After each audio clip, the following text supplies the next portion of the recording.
decades has been successfully launched into space from Japan. Our scientists hope it's the start of a new era. The Australian-built satellite was on board the 53-metre rocket which blasted into space from Japan's Tanegashima Space Centre. Jubilation for the Australian scientists monitoring the event live at Mawson Lakes, Adelaide. The University of South Australia team has the job of controlling the satellite and its experimental payloads over the next 3 years. These first couple of weeks will be critical in terms of our communicating with Fedsat and turning on everything on board, the platform and the payloads. The satellite is a 50-centimetre cube and weighs only 60 kilos. Under an agreement, the Japanese Space Agency provided the launch service in return for access to the Australian satellite's data. Among other things, the satellite will study a new high-frequency band to help provide broadband internet services.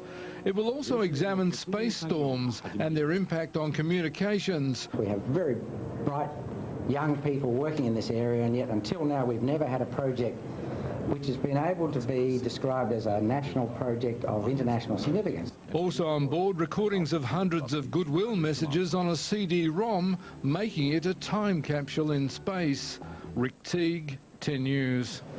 With Adelaide playing a key role, our first locally made satellite in 35 years rode into space today on the back of a Japanese rocket, and a South Australian university now has the vital job of controlling it. It's the launch Australian scientists have waited half a lifetime to witness.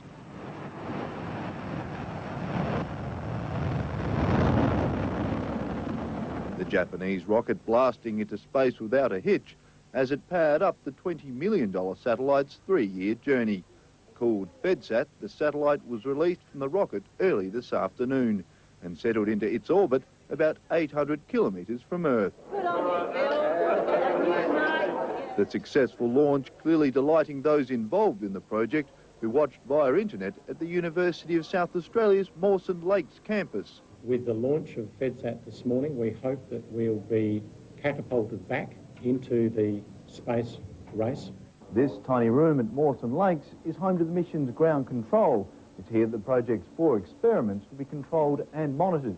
But its first crucial job will be locating and stabilising the satellite. Our first task is to communicate with it. So once we've done that, we establish communication, then we have to stop it from tumbling and get it to point in the right direction. Then those crucial experiments will begin. One, it's hoped, will help deliver better internet access to rural areas through improved broadband technology. James Wakeland, National 9 News. Launch of the country's first satellite in more than 30 years. The tiny Fedsat blasted off into space at 12:31 Eastern Time today and is expected to be operational for at least 3 years. It was a momentous day for Australia's fledgling space industry as the $20 million Fedsat microsatellite prepared for liftoff from the southern Japanese island of Tanegashima. All systems are ready. The 50-kilogram Fedsat, measuring about the size of a bar fridge, blasted off at 2,500 kilometres an hour. Ignition and liftoff. Japan piggybacked the microsatellite into space free of charge on the back of one of its 280-ton H-2A rockets in return for access to some of the information the Fedsat's expected to collect. The rocket's fuel tanks were jettisoned 10 kilometres into the flight. This animation shows more clearly how the boosters would have fallen away. The next move came about 20 minutes later and 800 kilometres above the Earth, with the opening of the rocket's nose cone and the separation of the launch vehicle from the satellite payload.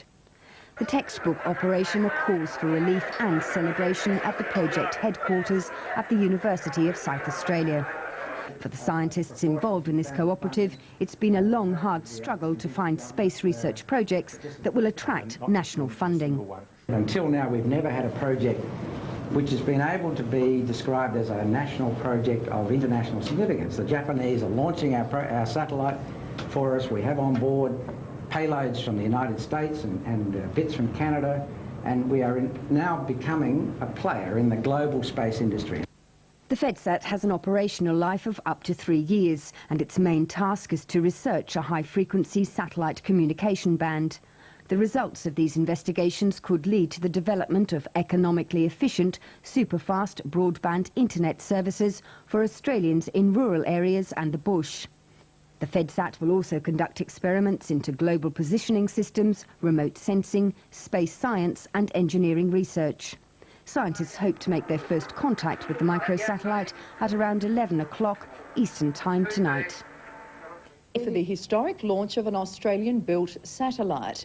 The $20 million project marks Australia's return to space for the first time in more than 30 years, and Adelaide played a major role.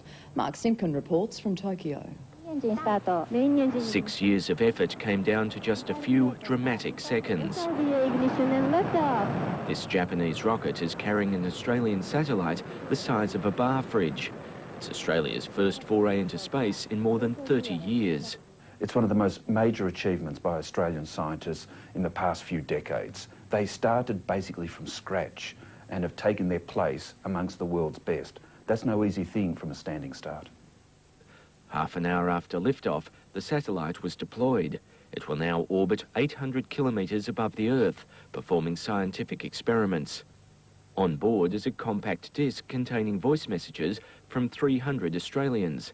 Because the device will spend a century in space, the disc will serve as a time capsule. We would like to see it as a contribution to the whole of Australian society, the community at large, not just serving the research scientists and the business people who've been involved in some of the contract work, etc. At the Satellite Control Centre in South Australia, relief. There was, after all, a lot of money and pride at stake. These scientists know the launch was not without risk. Japan's space program has been hit by some spectacular failures. Several rockets have come crashing down to Earth, including this recent effort at Woomera. This, then, is a significant event for Japan as well as Australia. It's the first time a Japanese rocket has launched a foreign satellite, and it's an important opportunity to regain credibility after recent disappointments. Mark Simpkin, ABC News, Tokyo. The most fridge and weighs just 60 kilos, but it will give Australia a giant leap forward when it comes to unlocking the secrets of space. The Fedsat microsatellite was launched from Japan this afternoon, and scientists in Adelaide will use it for research into telecommunications. It was worth the 5-year wait for the dozens of people across Australia involved in the project. First, the successful liftoff, then more good news. Confirmation that the Fedsat satellite had been deployed. The $20 million satellite will orbit the Earth 6 times before the Adelaide ground crew makes first contact at 11 o'clock tonight. They hope the experience they'll gain will help deliver the internet to remote communities. These first couple of weeks will be critical in terms of our communicating with Fedsat and turning on everything on board. This is the first time in 30 years that Australia has launched a satellite. It's hoped that this will help restore the nation's involvement in the global space industry. Until now, we've never had a project which has been able to be described as a national project of international significance.